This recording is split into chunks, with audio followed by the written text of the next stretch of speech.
Assalamualaikum warahmatullahi wabarakatuh. Perkenalkan, nama saya Ayu Solihah dengan NIM 120130069 dari Prodi Teknik Elektro, kelas Sinyal dan Sistem kelas RB. Di sini saya akan menjelaskan mengenai lima kosakata dari materi minggu pertama mata kuliah Sinyal dan Sistem. Judul yang saya ambil yaitu Pengantar Sinyal dan Sistem. Untuk abstraknya, pada pertemuan ke-1 mata kuliah Sinyal dan Sistem membahas mengenai pengantar sinyal dan sistem.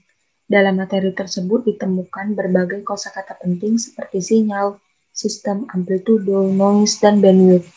Secara garis besar, sinyal merupakan suatu isyarat atau tanda untuk menyampaikan suatu informasi. Sinyal disampaikan dalam bentuk gelombang analog ataupun digital. Sinyal berhubungan dengan sistem karena sistem merupakan suatu ruang yang akan merespon sinyal dan diolah menjadi produk baru. Pada gelombang digital terdapat bagian amplitudo yang merupakan jarak setengah dari puncak gelombang. Gelombang sinyal ini akan ditransmisikan ke dalam bentuk suara ataupun gambar. Dalam proses transmisi data, sinyal seringkali mengalami kondisi noise atau derau, yang berarti terdapat sinyal lain yang mengganggu proses transmisi data tersebut.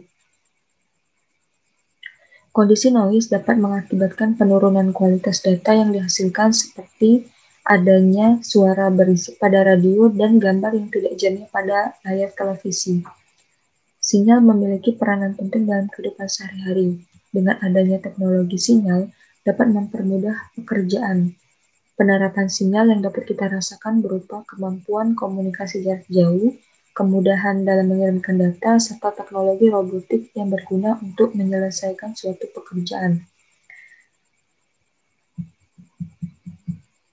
Untuk kosakata yang pertama, yaitu sinyal.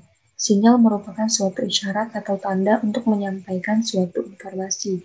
Bentuk sinyal ada bermacam-macam, yaitu berbentuk suara, tanda, lampu, dan sebagainya. Penerapan dari sinyal dalam kehidupan sehari-hari, salah satunya pada sinyal kereta api yang memberikan tanda agar kereta api meneruskan perjalanan ke stasiun berikutnya. Sinyal terdiri dari dua jenis, yaitu sinyal analog dan juga sinyal digital. Sinyal analog merupakan sinyal yang berbentuk gelombang sinus. Sinyal analog akan mentransmisikan inputan sinyal suara, gambar dalam bentuk gelombang kontinu. Dengan menggunakan sinyal analog, maka kita dapat mentransmisikan data dalam jangkauan yang jauh. Namun, sinyal analog seringkali terpengaruh noise atau derau. Selanjutnya, sinyal digital merupakan sinyal yang berbentuk kotak. Sinyal digital akan mentransmisikan data dengan jangkauan yang relatif dekat.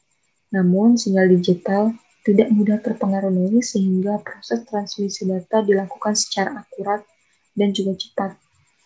Nah, kelebihan dari sinyal digital dibanding sinyal analog yaitu dapat mentransmisikan data secara cepat dengan ukuran yang lebih besar. Yang kedua, kosakata sistem. Sistem merupakan suatu ruang yang merespon sinyal dan diolah menjadi produk baru.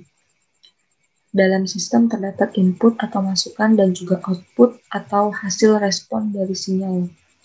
Sistem sendiri terdiri dari dua jenis, yaitu sistem waktu kontinu dan sistem waktu diskrit. Sistem waktu kontinu merupakan sistem yang menggambarkan bentuk matematik dalam keseluruhan waktu dan berkaitan dengan penggunaan notasi. Contoh penerapannya pada sistem rangkaian RC. Sementara untuk sistem waktu diskrit merupakan suatu sistem yang berkaitan dengan pengambilan sampel pada waktu tertentu. Contohnya penerapan pada pembayaran pinjaman uang di bank. Selanjutnya untuk kosakata yang ketiga yaitu amplitudo. Amplitudo merupakan jarak setengah dari satu puncak sinyal sinusoidal. Amplitudo dinotasikan dengan huruf A kapital dengan satuannya yaitu meter. Amplitudo terdiri dari tiga jenis. Yang pertama, pengukuran skalar non-negatif dari besar osilasi gelombang. Yang kedua, memiliki jarak terjauh dari gelombang sinusoidal. Dan yang ketiga, memiliki simpangan terbesar dan terjauh dari titik keseimbangan gelombang dan getaran. Secara matematis, amplitudo dirumuskan dengan T sama dengan T per N. T yaitu untuk periode dan T waktu dan N-nya itu banyaknya getaran. Sementara untuk kosakata yang keempat yaitu noise. Noise atau derau merupakan sebuah kumpulan sinyal yang dapat mengganggu sinyal lainnya. Noise dapat merusak kualitas dan produksi sinyal yang sedang ditransmisikan. Selain itu, noise juga dapat mengurangi bandwidth pada suatu sistem. Contoh akibat dari noise yang ditimbulkan dalam kehidupan sehari-hari seperti suara berisik pada radio, lalu kualitas gambar pada televisi yang kurang baik, dan lain sebagainya. Secara umum, noise dibedakan menjadi dua, yaitu internal noise dan external noise. Internal noise merupakan noise yang dibangkitkan oleh komponen-komponen dalam sistem.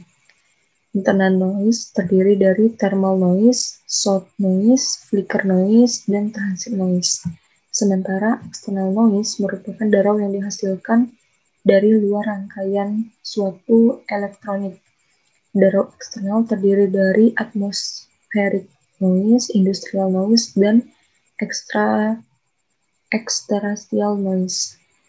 Dan kosakata yang kelima yaitu bandwidth. Berdasarkan definisi, bandwidth merupakan besar kapasitas maksimum untuk mentransmisikan data dengan hitungan bit per second. Besarnya kapasitas bandwidth akan berpengaruh pada akses data.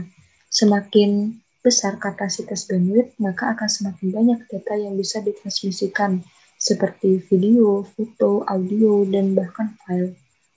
Bandwidth itu bisa dianalogikan seperti lebarnya sebuah jalan raya. Maka semakin besar lebar suatu jalan raya akan mempermudah kendaraan melintas secara bersamaan. Pengukuran bandwidth menggunakan satuan Mbps atau megabit per second. Bandwidth dibagi menjadi dua macam, yaitu bandwidth analog dan ada juga bandwidth digital. Bandwidth analog merupakan rentang frekuensi yang biasanya diukur pada satuan Hertz dan berfungsi untuk menentukan banyaknya informasi atau data yang dapat ditransmisikan pada waktu tertentu. Sementara bandwidth digital merupakan jumlah atau volume dari suatu data yang ditransmisikan melalui saluran komunikasi tanpa adanya distorsi dalam satuan bps atau bit per second. Sekian dari saya. Semoga video ini bisa bermanfaat bagi teman-teman. Wassalamualaikum warahmatullahi wabarakatuh.